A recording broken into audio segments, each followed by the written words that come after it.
World science platform पे स्वागत है। आज हम आप लोगों के बीच फिर से बायोलॉजी के सेशन को लेकर के आए हैं और आज का ये वीडियो आप लोगों के लिए अति महत्वपूर्ण होगा। और ध्यान दीजिएगा, क्लास 12th वालों के लिए तो ये बहुत ही रामबाण साबित होने वाला है, क्योंकि आज हम फीमेल रिप्रोडक्टिव सिस्टम पे कुछ वर्क करने वाले हैं। और पहले हम ये बताएंगे कि फीमेल रिप्रोडक्टिव सिस्टम का जो डायग्राम पूछा जाता है, संरचना पूछा जाता है, उसको किस तरह से बनाए और किस आसानी तरीके से हम 5 मार्क लेकर के बोर्ड एग्जाम से आ सकते हैं। तो आप लोगों के लिए यहाँ से 5 मार्क के साथ साथ 2 मार्क वाला भी क्वेश्चन पूछा जाता है और यहाँ से ऑब्जेक्टिव भी बहुत सारे हम बताने जा रहे हैं इस वीडियो में। तो 12th वाले के साथ साथ 10th वाले को भी पूछा जाता है फीमेल रिप्रोडक्टिव सिस्टम क्या है, इसका सचित्र वर्णन करें। तो 10th वाले हैं तो वो भी देख सकते हैं और 12th वाले हैं वो भी देख सकते हैं। आप दोनों के लिए, बायोलॉजी वाले स्टूडेंट के लिए बहुत ही लाभदायक सिद्ध होगा और ऑल सारे कॉम्पिटिटिव एग्जाम के लिए भी इसमें हम बहुत सारे ऑब्जेक्टिव देने वाले हैं। तो आप लोग इस वीडियो में बने रहिएगा शुरू से अंत तक और देखिएगा कैसे कैसे किस प्रोसेस के आधार पर हम आप लोगों को डायग्राम बताएंगे और डायग्राम का नामांकन बताएंगे, किस तरह से नामांकन करें और किस ट्रिक के साथ ये हम पता करें कि ये कौन सा पार्ट है और इसका क्या नाम होगा। तो आप लोग शुरू से अंत तक बने रहिएगा और हम भी आप लोगों के लिए उस तरह से ट्रिक्स और टिप्स देने जा रहे हैं। तो आप लोग बने रहिएगा शुरू से अंत तक। तो चलिए, आज हम ये देखेंगे कि फीमेल रिप्रोडक्टिव सिस्टम, जिसे हम मादा प्रजनन तंत्र कहते हैं, क्योंकि यहाँ देखिए फीमेल मतलब क्या होता है, मादा होता है, रिप्रोडक्टिव मतलब होता है प्रजनन, और सिस्टम मतलब क्या होता है, तंत्र होता है। तो तंत्र होता है या कोई भी सिस्टम होता है। ये तंत्र जो होता है इसे कहते हैं ग्रुप ऑफ ऑर्गन। क्या? Group of organ. ग्रुप और ऑर्गन मतलब अंग के समूह। क्योंकि मादा रिप्रोडक्टिव सिस्टम या फीमेल रिप्रोडक्टिव सिस्टम एक प्रकार का ऑर्गन का एक ग्रुप है, एक समूह है, जिसे हम लोग सम्मिलित रूप से सिस्टम कह देते हैं। यदि हम फीमेल रिप्रोडक्टिव सिस्टम के अंदर जाएंगे फिगर के माध्यम से, तो वहाँ हम लोग को पता चलेगा कि फीमेल रिप्रोडक्टिव सिस्टम के अंतर्गत कितने सारे ऑर्गन है और उसी ऑर्गन को मिला करके ग्रुप ऑफ ऑर्गन कहा जाता है। किसको? सिस्टम को। तो पहले हम लोग ये जान ले, फीमेल रिप्रोडक्टिव सिस्टम जो है, जिसे हम लोग मादा प्रजनन तंत्र कहते हैं, ये जो प्रेजेंट होता है, ये जो उपस्थित होता है फीमेल बॉडी में, नो की मेल बॉडी, फीमेल बॉडी में जो ये प्रेजेंट होता है मादा रिप्रोडक्टिव सिस्टम, यह पेल्विक रीजन में प्रेजेंट होता है, जिसे हम लोग श्रोणि क्षेत्र कहते हैं। ये पेल्विक रीजन क्या है? सवाल तो उठता है कि ये पेल्विक रीजन क्या है। ये तो हम समझ गए कि मादा प्रजनन तंत्र जो होता है श्रोणि क्षेत्र पेल्विक रीजन में प्रेजेंट होता है। लेकिन ये पेल्विक रीजन क्या है? तो आप लोगों को पता होगा कि पेल्विक रीजन कमर का, जो कमर के बीच में जो स्पेस रहता है, उसके अंदर ये फीमेल रिप्रोडक्टिव सिस्टम प्रेजेंट रहता है। दोनों कमर का जो पार्ट होता है, कमर वाला पार्ट, तो कमर वाले पार्ट में स्टोमक के नीचे, जिसे हम लोग कहते हैं उदर गुहा, उदर गुहा के नीचे कमर वाले पार्ट के बीच में स्पेस को कहते हैं हम श्रोणि क्षेत्र, पेल्विक रीजन, और उसी पेल्विक रीजन में मादा रिप्रोडक्टिव सिस्टम प्रेजेंट रहता है। तो आप लोग को पता होगा कि फीमेल का पेल्विक रीजन मतलब मादा प्रजनन तंत्र वाले स्थान जो होते हैं, जिसे हम लोग पेल्विक रीजन कहते हैं, वह फीमेल का चौड़ा होता है। क्यों? क्योंकि फीमेल रिप्रोडक्टिव सिस्टम में क्या, श्रोणि क्षेत्र में फीमेल रिप्रोडक्टिव सिस्टम प्रेजेंट रहता है। और इसमें क्या होता है कि श्रोणि क्षेत्र में, चूंकि ये माता को गर्भ जब हो जाता है, तब इसका क्या होता है कि पेल्विक रीजन इसका चौड़ा हो जाता है, कमर इसका चौड़ा हो जाता है। जब यह परिपक्व हो जाता है, जब यह रिप्रोडक्शन के कंप्लीट हो जाता है, तब इसका श्रोणि क्षेत्र पेल्विक रीजन मेल के तुलना में अधिक चौड़ा हो जाता है। किसका? फीमेल का। तो फीमेल रिप्रोडक्टिव सिस्टम जो होता है यह पेल्विक रीजन में प्रेजेंट होता है। और पेल्विक रीजन में प्रेजेंट होने के कारण इसमें क्या होता है, ये तो चूंकि ये गर्भ होता है, फीमेल गर्भ होता है, गर्भ होते ही इसका क्या होता है कि श्रोणि क्षेत्र या पेल्विक रीजन इसका चौड़ा हो जाता है। कहा जाता है कि फीमेल का पेल्विक रीजन मेल की तुलना में ज्यादा चौड़ा होता है। तो ये तो हम समझ गए कि फीमेल रिप्रोडक्टिव सिस्टम का जो होता है पेल्विक रीजन में प्रेजेंट होता है फीमेल रिप्रोडक्टिव सिस्टम।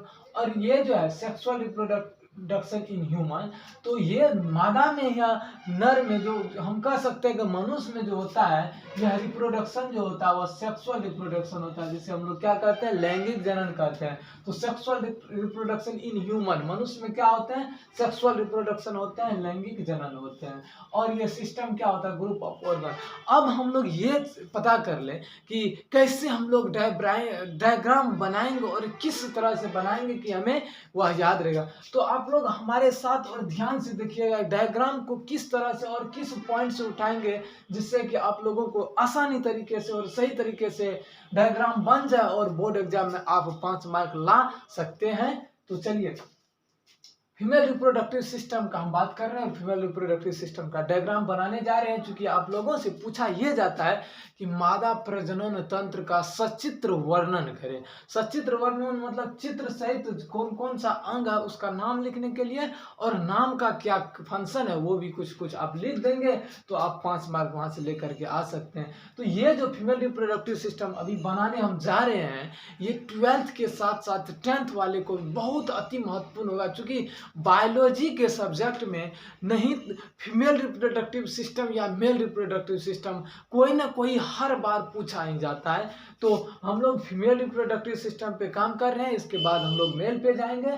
तब तक आप फीमेल में और ये वीडियो में शुरू से अंत तक बने रहिएगा, और 10th वाले, 12th वाले और ऑल कॉम्पिटिटिव एग्जाम वाले जो भी हो, आप शुरू से अंत तक बने रहिए। देखिए, अब हम डायग्राम की ओर चलते हैं। सबसे पहले हम क्या करेंगे, ध्यान दीजिए।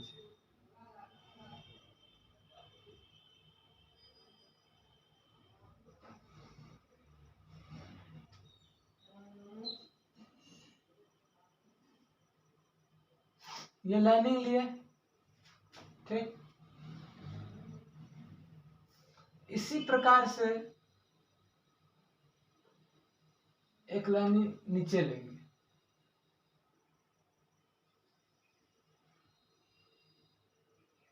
लिए। अब देखिए, इसको क्या करेंगे,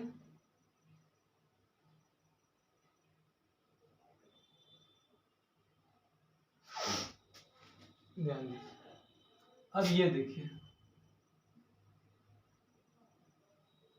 ऐसे करेंगे,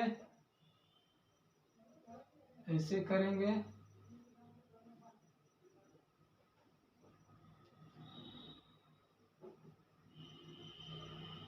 यहाँ ध्यान दीजिए,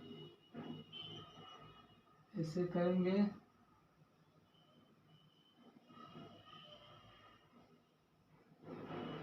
ऐसे करेंगे,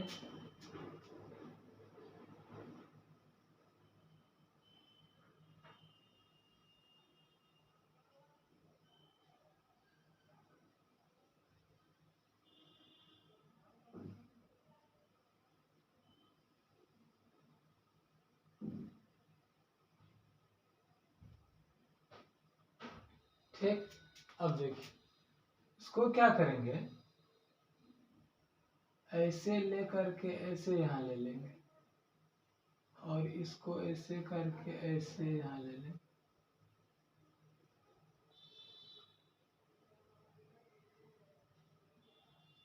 और यहाँ झाला टेप्स बनाएंगे। फिर देखिए, ऐसे करेंगे, ऐसे करेंगे,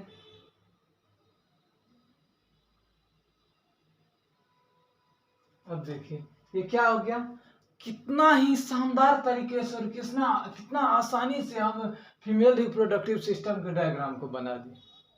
आप लोग तो शुरू से अंत तक देखे होंगे। क्या किए, पहले ये 3 लाइनिंग लिए, ये नीचे नीचे 2 और ऊपर 1, फिर क्या किए, ये फंडस टाइप से बना दिए। 3 लेयर, ये जो होता है ये गर्भाशय का लेयर होता है, 3 लेयर होता है, इस साइड, इस साइड और इस साइड, जिसे हम लोग पेरी मैट्रियम लेयर, मायोमैट्रियम लेयर और इंडोमैट्रियम लेयर कहते हैं। हम लोग आगे चलेंगे तो देखेंगे। तो क्या किया, 3 लेयर बना दिए, 3 लेयर बना दिए, 3 लेयर बना दिए, और यहाँ कुछ स्पेस लेके यहाँ क्या किए, फैलोपियन ट्यूब ले लिए। फिर यहाँ भी कुछ स्पेस लेके क्या कर लिए, फैलोपियन ट्यूब ले लिए। ये देखिए, थोड़ा पतला है मोटा, उससे कोई मतलब नहीं है, लगभग तो सेम देखने में लग रहा है। अब देखिए, यहाँ तक तो ये हो गया। अब यहाँ हम दे देते हैं ओवम दे देते, जैसे ओवरी कहते, ये ओवम ओवरी से ढका रहता है, ओवरी के लेयर से। अब देखिए फिर यहाँ ओवम ले लेते हैं, ओवरी का कोहर दे देते,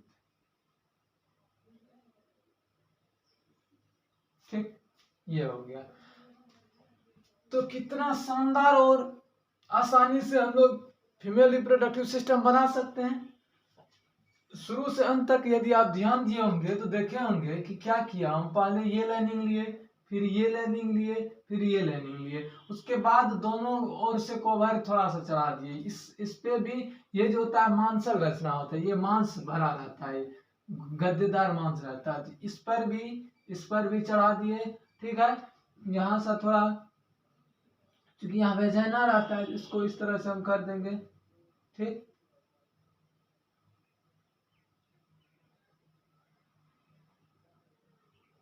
यदि आप इतना बना देते तो आपको यदि सचित्र वर्णन देगा तब आपको यहाँ से लगभग 2 या 3 मार्क दे देगा, यदि आप इतना करके चले आते हैं तो।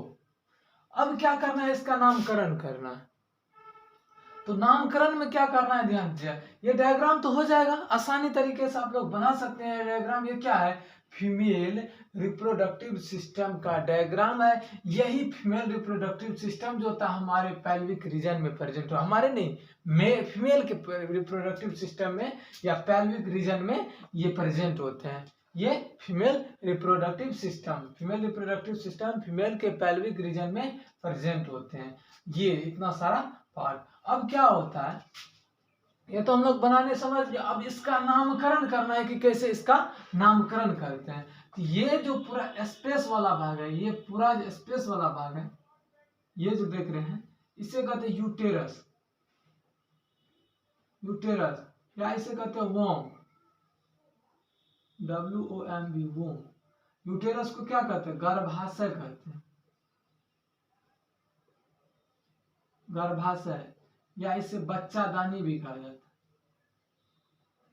बच्चादानी कहा जाता है। ध्यान दीजिएगा, गर्भ जो होता है या भ्रूण जो होता है वह इसी यूटेरस और गर्भाशय जिसे हम कहते हैं, जिसे बच्चादानी या वूम्ब कहा जाता है, इसमें प्रेजेंट होता है 9 माह तक।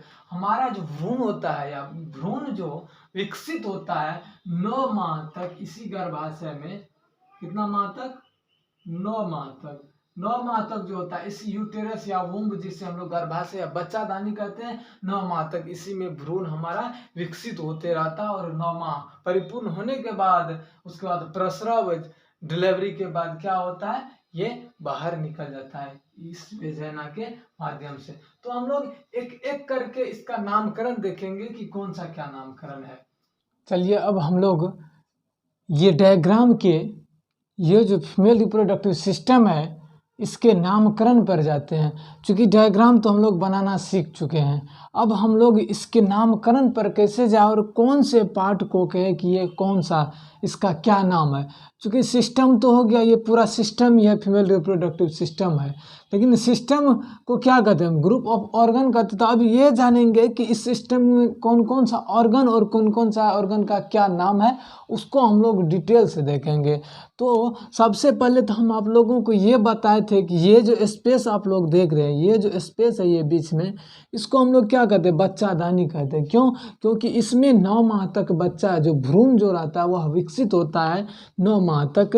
तो इसे ही हम लोग यूटेरस कहते हैं, या नहीं तो उसे वुम्ब कहा जाता है, WOMB, वुम्ब कहा जाता है। कभी कभी क्वेश्चन में ये भी पूछा जाता है कि वुम्ब से आप क्या समझते हैं, वुम्ब किससे रिलेटेड है, गर्भाशय से है या और कोई भी 3 ठो ऑप्शन दे देगा। तो वुम्ब जो है गर्भाशय से रिलेटेड है, क्योंकि यूटेरस को वुम्ब कहा जाता है, या उससे ही हम लोग हिंदी में गर्भाशय कहते हैं या बच्चादानी कहते हैं, जिसमें हमारा गर्भ जो होता है या भ्रूण जो होता है वह 9 माह तक स्थिर रहता है या स्थित रहता है। और ये जो आप देख रहे हैं इसे फंडस कहा जाता है, ये जो आप देख रहे हैं इसे फंडस कहा जाता है। ये जो आप देख रहे हैं ये क्या है, फंडस है, गर्भाशय का दीवार है। क्या है, ये 3 लेयर जो है, ये तीनों लेयर क्या होता है, गर्भाशय का ही लेयर होता है, गर्भाशय का ही दीवार होता है, जिसे हम लोग क्या कहते हैं, फंडस कहते हैं। अब हम लोग प्राइमरी सेक्स ऑर्गन की ओर चलते हैं। सबसे पहले हम लोग चलेंगे कि प्राइमरी सेक्स ऑर्गन किसे कहते हैं।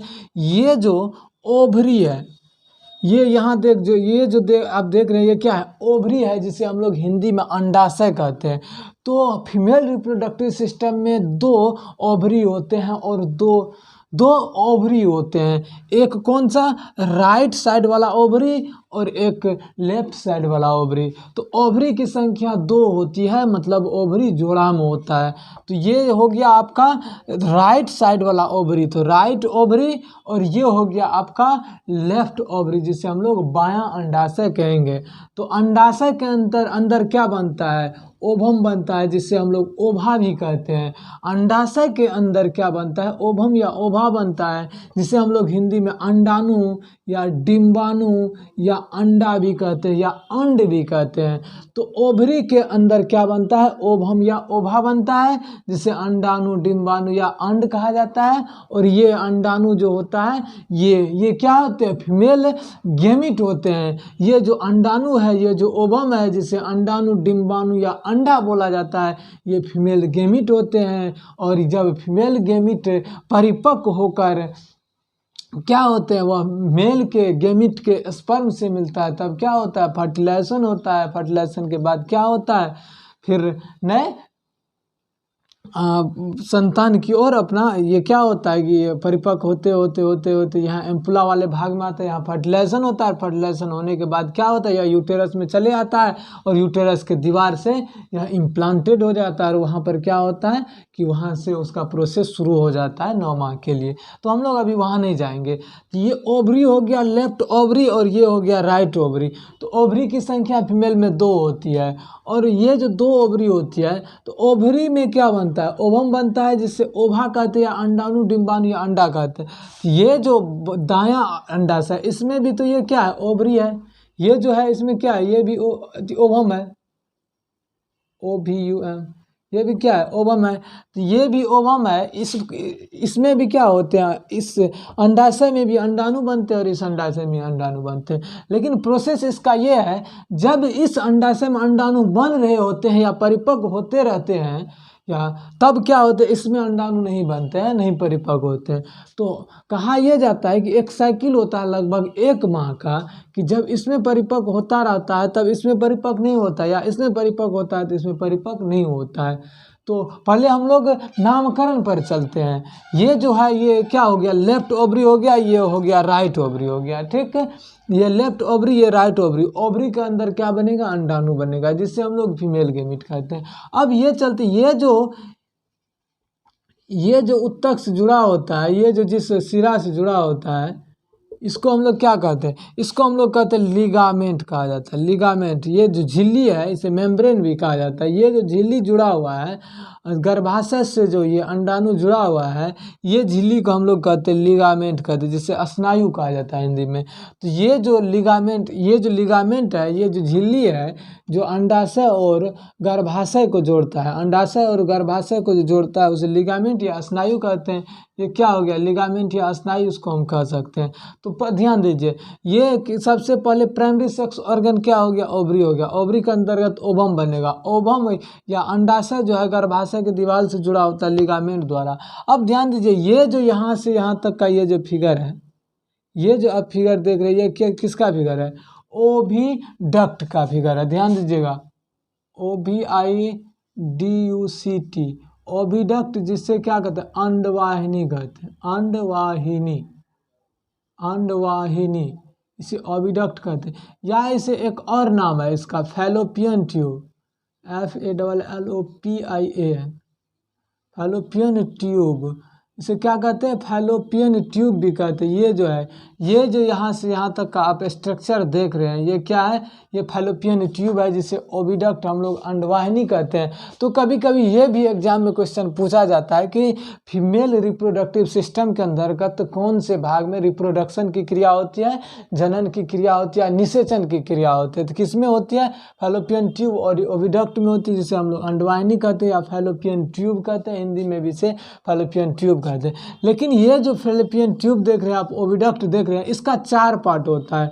ये जो है 4 पार्ट में विभक्त होता है। ये फैलोपियन ट्यूब यहाँ से लेकर यहाँ तक कितने पार्ट में, 4 पार्ट में ये विभक्त होता है। 4 पार्ट में ये विभक्त होता है फैलोपियन ट्यूब या विडक्ट, जिसे अंडवाहिनी कहते हैं। ये कौन कौन सा पार्ट है आप देख सकते हैं यहाँ हम, चूँकि ये इस साइड जो भी फैलोपियन ट्यूब की संख्या कितनी होती है, फैलोपियन ट्यूब की संख्या 2 होती है। ओवरी की संख्या कितनी होती है, 2 होती है। एक राइट ओवरी और लेफ्ट ओवरी, ठीक। तो लेफ्ट ओवरी और राइट ओवरी कितने ओवरी, 2 होते हैं। और फैलोपियन ट्यूब की संख्या भी 2 होते हैं। तो यहाँ पर ये जो यहाँ से यहाँ तक का पार्ट हो गया फैलोपियन ट्यूब है, इसके कितने पार्ट, तो 4 पार्ट होते हैं। फैलोपियन ट्यूब होते हैं 2, लेकिन फैलोपियन ट्यूब के पार्ट कितने होते हैं, 4 होते हैं। ध्यान दीजिएगा, पहला पार्ट है फिम्बरी, दूसरा पार्ट है इनफंडिबुलम, तीसरा पार्ट है एम्पुला और चौथा पार्ट है इस्थेमस। तो ये जो पार्ट है, ये जो एक पहला दूसरा तीसरा और चौथा देख रहे हैं, ये किसका पार्ट है, फैलोपियन ट्यूब या ओविडक्ट का पार्ट है। कौन कौन सा, यहाँ देखिए, ये जो झालरदार, यहाँ जो झालरदार संरचना है, ये जो झालरदार संरचना है, यहाँ जो ये झालरदार संरचना है, इसे हम लोग क्या कहते हैं, फिम्बरी कहते हैं, जिसे झालर कहा जाता है। क्या कहते हैं, इसको फिम्बरी कहते हैं, जिसे झालर कहा जाता है। झालर के जस्ट आगे हम लोग चलते थे, ये देखिए कीप के समान है, मतलब कीप के समान ऐसे जो कीप खुलता है आगे चल के, ये देखिए यहाँ से यदि आप इसको देखिएगा तो ये आगे चल के ऐसे खुल रहा है, ऐसे खुल रहा है। इसको यदि आप देखते हैं तो ये आगे चल के ऐसे खुल रहा है, खुलने के बाद में यहाँ झालर बना है। तो ये जो कीप के जैसा खुल रहा है, तो उसे हम कहते हैं इनफंडिबुलम कहते हैं। क्या कहते हैं, इनफंडिबुलम कहते हैं। हिंदी में उसे कीपक कहा जाता है या कीप कहा जाता है। तो सबसे पहला पार्ट फैलोपियन ट्यूब का पहला पार्ट का क्या नाम हो गया, झालर हो गया, जो झालर के टाइप से होता है। अंगुली के समान संरचना जो है, ये जो अंगुली के समान संरचना है, ये क्या है, झालर कहते हैं। अंगुली के बाद जो संरचना है, जो कीप के समान खुलता है आगे चल के, उसे हम लोग कहते हैं इनफंडिबुलम या कीपक कहते हैं। और उसके थोड़ा सा जस्ट आगे जाएंगे तो उसे कहते हैं तुबिका वाला पार्ट, जिसे एम्पुला कहा जाता है। ये पहला पार्ट, ये दूसरा पार्ट, ये तीसरा पार्ट। तीसरा पार्ट को हम लोग एम्पुला कहते हैं, जिसे तुबिका कहा जाता है। और तुबिका के जस्ट बाद क्या है, इस्थेमस है, जो कि संकीर्ण स्थल बनाता है। ये जो इस्थेमस होता है, ये क्या होते हैं, एक संकीर्ण स्थल का काम करते हैं। तो आप देख सकते हैं कि फैलोपियन ट्यूब, जिसे हम लोग ओविडक्ट या अंडवाहिनी कहते हैं, इसके 4 पार्ट फिम्बरी, इनफंडिबुलम, एम्पुला और इस्थेमस है। या अब ये क्वेश्चन यहाँ सवाल उठता है कि हमको तो पता है कि फैलोपियन ट्यूब या ओविडक्ट, जिसे अंडवाहिनी कहते हैं, उसमें निषेचन की क्रिया होती है। क्योंकि यहाँ से अंडाणु निकलेगा, इधर से क्या होगा, स्पर्म जाएगा, गर्भाशय होते हुए क्या जाएगा, स्पर्म जाएगा। यहाँ से क्या जाएगा, स्पर्म जाएगा। और स्पर्म आते आते यहाँ जो एम्पुला वाला पार्ट जो है, ये एम्पुला वाला पार्ट में स्पर्म आके क्या करते रहता है, वेट करते रहता है। किसका, ओवम का वेट करता है। और जब ये ओवम यहाँ से चल करके जब तक एम्पुला वाले भाग में नहीं जाएगा, तब तक फर्टिलाइजेशन की क्रिया नहीं होगी। तो हम लोग इससे पहले ये जान रहे थे कि फर्टिलाइजेशन या निषेचन की क्रिया किस में होती है, फैलोपियन ट्यूब या अंडवाहिनी में होती है, ओविडक्ट में होती है। लेकिन जब पूछा ये जाएगा कि फैलोपियन ट्यूब के किस पार्ट में, कौन सा भाग में जो है फर्टिलाइजेशन निषेचन की क्रिया निश्चित रूप से होती है, तो हम बोलेंगे फैलोपियन ट्यूब के तीसरे पार्ट, जिसे हम लोग कहते हैं एम्पुला वाला या तुबिका वाला पार्ट होता है, उसमें निषेचन की क्रिया संपन्न होती है। तो यहाँ से क्या होता है, जब ओवम परिपक्व हो जाता है, ओवम, चूँकि ओवम क्या अंडाणु है, जब ओवम परिपक्व हो जाता है तो तब झालर क्या करते रहता है, ऐसे ऐसे झालर का काम है, ऐसे ऐसे कंपन करते रहता है। और ये लिगामेंट होते हुए अंडाणु क्या होता है, झालर में जाता है। झालर ऐसे ऐसे करते रहता है, पंपिंग करते रहता है, और पंपिंग करने के बाद ये कीपक में जाता है।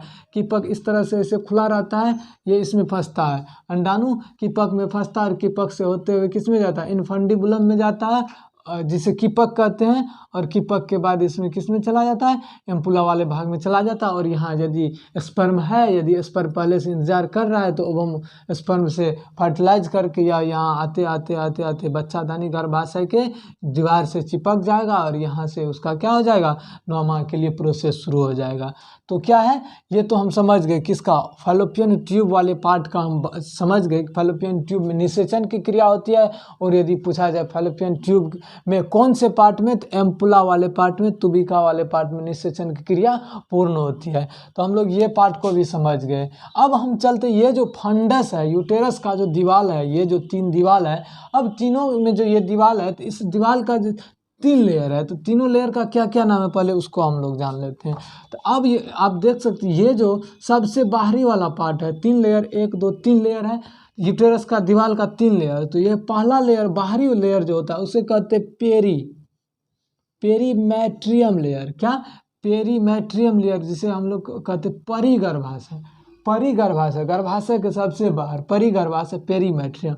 और ये बीच वाला जो है इसे कहते हैं मायोमेट्रियम लेयर, मतलब गर्भाशय पेशी स्तर। पेशी स्तर मतलब ये क्या होता है, मांसपेशी के गद्देदार तरह से संरचना होता है। ये जो होता है गर्भाशय का, ये फंडस वाला ये दीवार होता है, ये गद्देदार होता है, ये पेशी का बना होता है, मांसपेशी का बना होता है।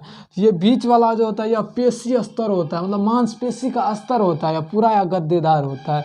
उसके बाद सबसे अंदर वाला होता है इंडोमेट्रियम लेयर, जिसे गर्भाशय अंत स्तर कहते हैं। और यह गर्भाशय के सबसे अंदर वाला पार्ट होता है, जिसे गर्भाशय अंत स्तर कहते हैं। तो अब आप ध्यान दे सकते हैं, पहला पार्ट हो गया पेरीमेट्रियम लेयर, दूसरा हो गया मायोमेट्रियम लेयर, और तीसरा हो गया इंडोमेट्रियम लेयर।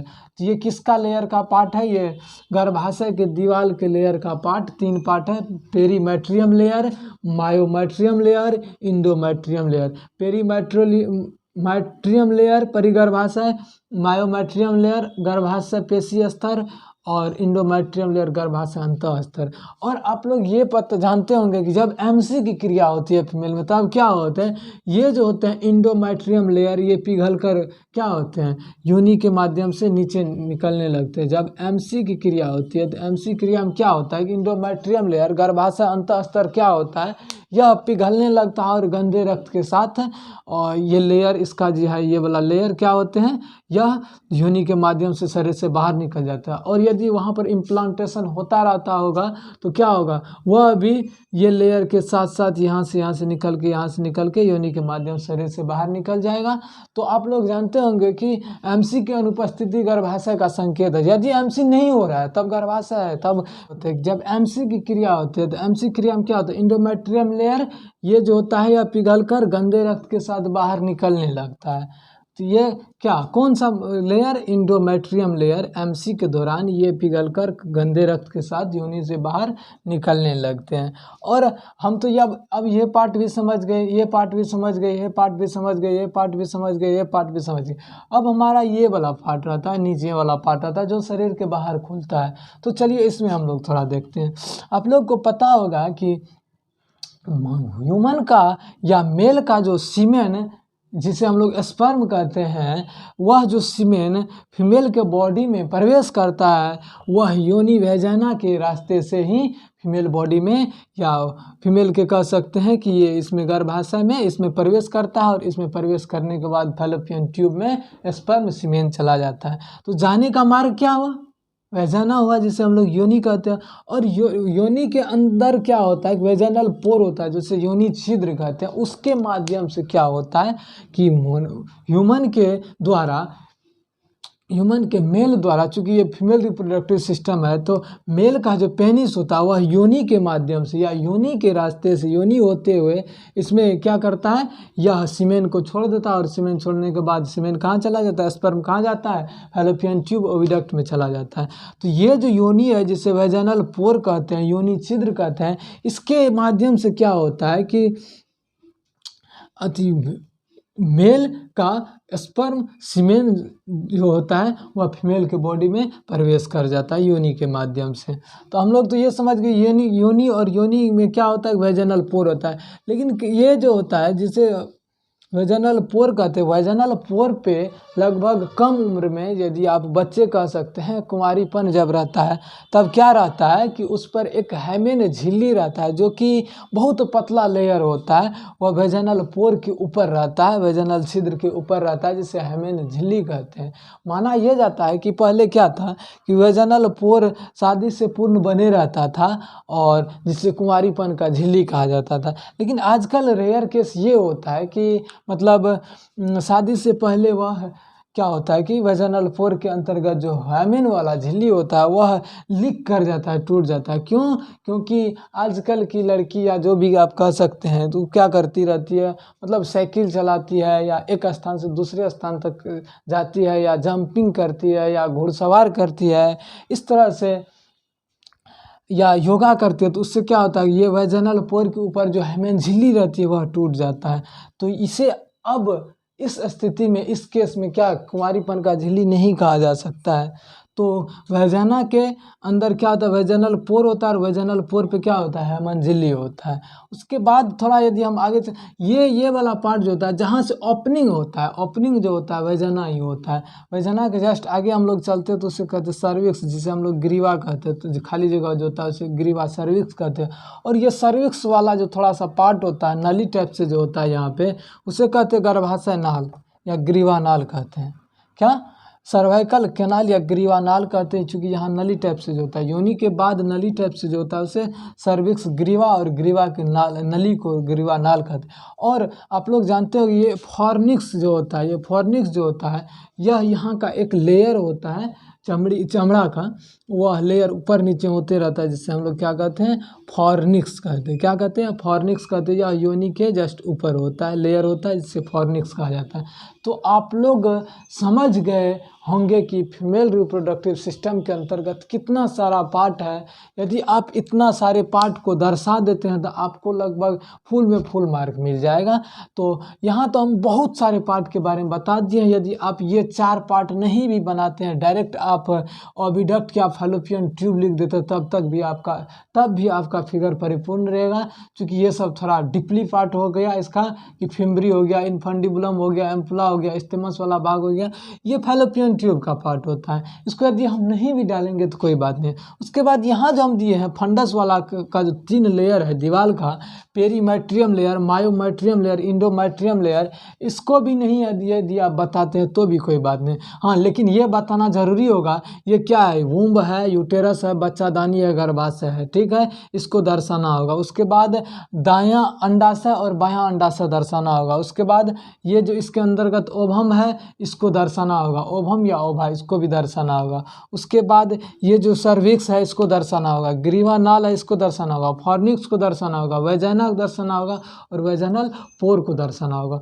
तो आई होप आप लोग समझ गए होंगे कि फीमेल रिप्रोडक्टिव सिस्टम का डायग्राम किस तरह से बनाएंगे। क्योंकि डायग्राम बनाने के लिए हम लोग बहुत शानदार तरीके से आपको बताए थे कि किस प्रकार से डायग्राम को बनाएंगे। लेकिन डायग्राम बनाने के साथ साथ आप लोग नामांकित चित्र भी समझ गए कि किस पार्ट का क्या नाम देंगे नामांकित चित्र के अंतर्गत। कभी कभी अब ये पूछा जाता है नामांकित चित्र सहित उसका वर्णन करें, तो वर्णन में हमको क्या करना है, जैसे कि अंडाशय है, उसके बाद ओवम है, यूटेरस है, ओविडक्ट है, और उसके बाद कह सकते हैं आप वैजाना है, सर्विक्स है, perimetrium layer, myometrium layer, endometrium layer.